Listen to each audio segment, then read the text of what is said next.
In March 45 BC, a Roman king, Julius Caesar, wanted to cross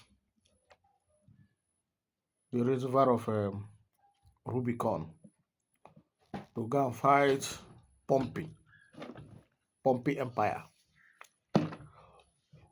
And he crossed the river and declared war against Pompey Empire, civil war against Pompey Empire. And he captured Pompey soldiers and captured many of their counselors and their men and take them back to Rome.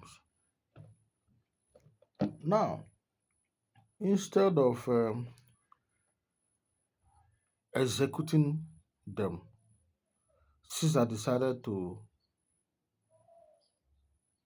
leave them and allow them to go back to Pompey.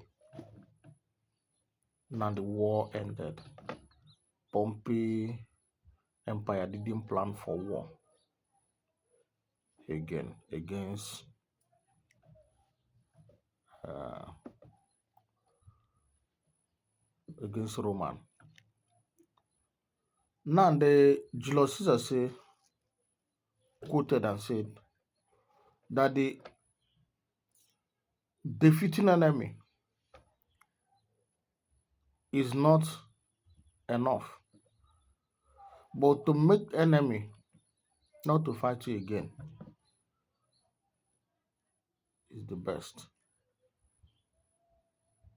And so in 1970,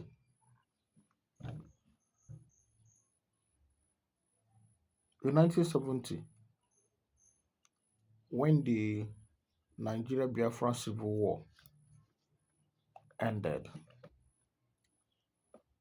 the deputy commander of Lieutenant Colonel Ojukwu, which is um,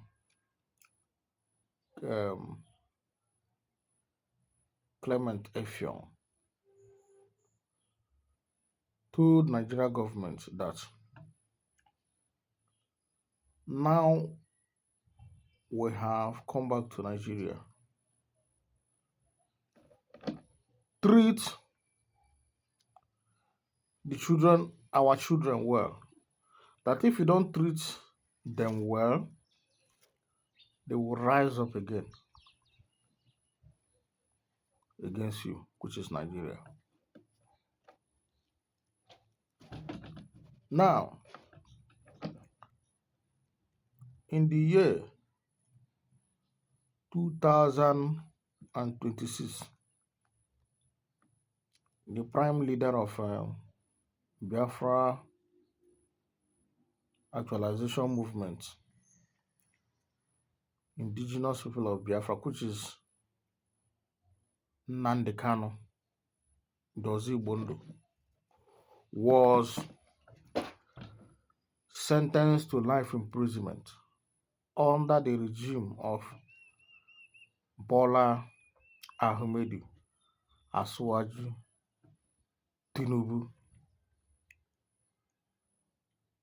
And to date, it hasn't been released. So,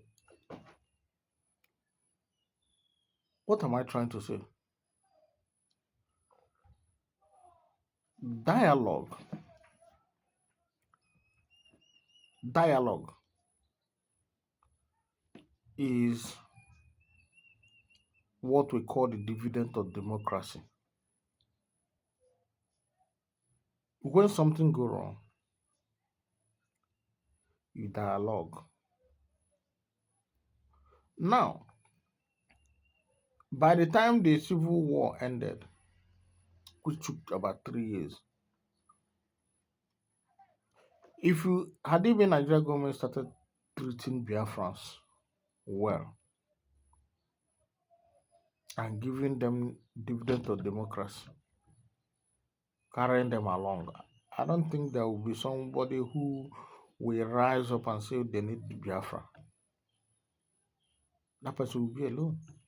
But now that tribalism, nepotism, and corruption and